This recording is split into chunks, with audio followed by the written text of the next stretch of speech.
একজন সন্তান যখন ভূমিষ্ঠ হয় তার পরিবারের পক্ষ থেকে পিতামাতার পক্ষ থেকে প্রথম করণীয় হচ্ছে আন্তরিকভাবে আল্লাহ তাআলার কাছে শুকরিয়া আদায় করা, আলহামদুলিল্লাহ বলা। যেমনটি সাইয়েদনা ইব্রাহিম আলাইহিস সালাম বলেছিলেন, আলহামদুলিল্লাহিল্লাযী ওয়াহাবা লি আলাল কিবারি ইসমাঈল ওয়া ইসহাক ইন্না রাব্বী লাসামিউদ দুআ।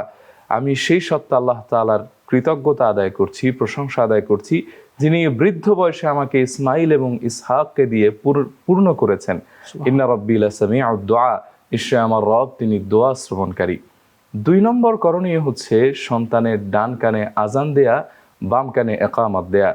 যেমনটি উবাইদুল্লাহ ইবন রাফি থেকে স্পষ্ট হাদিসে সুনান আবু দাউদ এবং সুনান তিরমিজিতে বর্ণিত হয়েছে, তিনি তার পিতার সূত্রে বর্ণনা করেছেন, রাআইতু রাসূলুল্লাহ সাল্লাল্লাহু আলাইহি ওয়া আলিহি ওয়াসাল্লাম আযানা ফি উযুনিল হাসান ইবনে আলী হিনা ওয়ালাদাতহু ফাতিমাতু বিসসালাহ।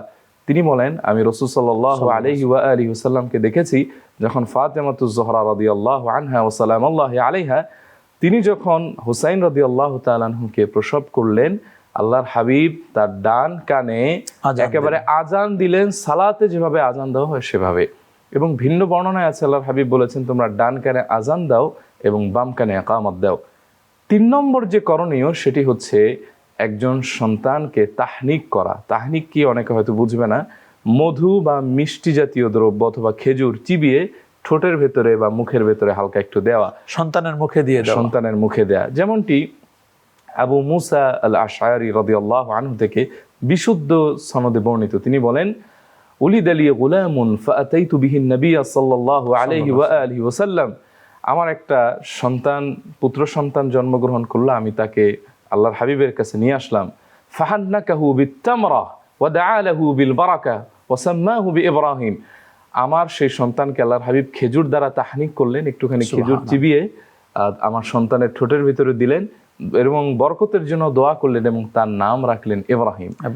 এবং 4 নম্বর সন্তানের জন্য যে করণীয় সেটি হচ্ছে যখন কোলে নিবে তখন তার বরকতের জন্য দোয়া করা। এবং হাদিসে স্পষ্ট সেই সনদে আছে, আল্লাহর হাবিব থেকে বর্ণিত, আল্লাহর হাবিব দোয়া করেছেন, আল্লাহুম্মা বারিক লাহুম ফিমা রাযাকতাহুম, আল্লাহ তার সকল কাজে আপনি বরকত দান করুন এবং যে রিজিক দিয়েছেন তাতেও আপনি বরকত দান করুন। এবং 5ম নম্বর যে করণীয় সেটি হচ্ছে 7 দিনের দিনে আকিকা করে দেওয়ার চেষ্টা করা। কারণ আল্লাহর হাবিব বলেছেন, ইন্নাল ওয়ালাদ মুরতাহিনুন বিআকিকাতিহি, নিশ্চয়ই একজন নবজাতক সে আকিকার সাথে বন্ধক বা ঝুলন্ত থাকে। এবং সেটি কিভাবে করবে তাও কিন্তু আল্লাহর হাবিব সাল্লাল্লাহু আলাইহি ওয়াসাল্লাম বলেছেন, আনিল গুলামি শাতানি মুকাফিআতান ওয়া আনিল জারিয়াতি শাতুন। আল্লাহর হাবিব বলেছেন, একজন পুত্র সন্তানের জন্য সমমানের 2টি ছাগল এবং একটি কন্যা সন্তানের জন্য 1টি ছাগল।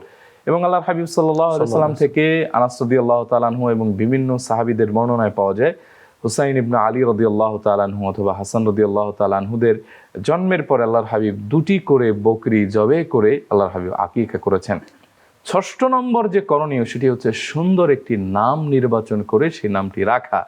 আল্লাহর হাবিব বলেছেন, তাসাম্মাউ বিআসমাইল আম্বিয়া, তোমরা নবীদের নামে নাম রাখো। এবং আহাব্বুল আসমা ইলাল্লাহি আব্দুল্লাহ ওয়া আব্দুর রহমান, আল্লাহর কাছে সবচেয়ে প্রিয় নাম হচ্ছে আব্দুল্লাহ এবং আব্দুর রহমান। এবং আল্লাহর হাবিব থেকে ভিন্ন রিওয়ায়াতে হাদিস পাওয়া যায়, আল্লাহর হাবিব বলেন, উলিদা লি গুলামুন, আমার একটা সন্তান হলো গত রাতে, ফাসাম্মাইতুহু বিইসমি আবি ইব্রাহিম, আমি তার নাম রাখলাম আমার বাপ ইব্রাহিমের নামে। সুবহানাল্লাহ। এবং নামের প্রভাব কিন্তু সন্তানদের উপরে খুব পড়ে। যেমন রিসেন্ট কেউ একজন আমাকে তার একটা কন্যা সন্তানের নামের অর্থ জানতে চাইলো, যে অর্থটা হচ্ছে মানে বিষণ্ণ থাকা, ধ্যানমগ্ন হওয়া, চিন্তক থাকা। আমি বললাম যে দ্রুত এই নামটি আপনি চেঞ্জ করুন। 1 মাস পরে তার সাথে দেখা, তিনি বলতেছেন যে সেই যে আগে একটা বিষণ্ণ ভাব নিয়ে থাকতো, আনমনা হয়ে থাকতো, নামটি চেঞ্জ করার পরে সেই প্রভাবটি কেটে গিয়েছে। সুবহানাল্লাহ। এবং একটি নাম এটি গুরুত্বপূর্ণ বিষয়, নাম প্রত্যেকটা নামের একটা ইমপ্যাক্ট, একটা প্রভাব আছে। এবং পরবর্তী যে গুরুত্বপূর্ণ কাজ সেটি হচ্ছে 7ম দিনে মাথা মুন্ডন করে চুল পরিমাণ রৌপ্য সাদাকা করে দেওয়া, এটি গুরুত্বপূর্ণ সুন্নাত।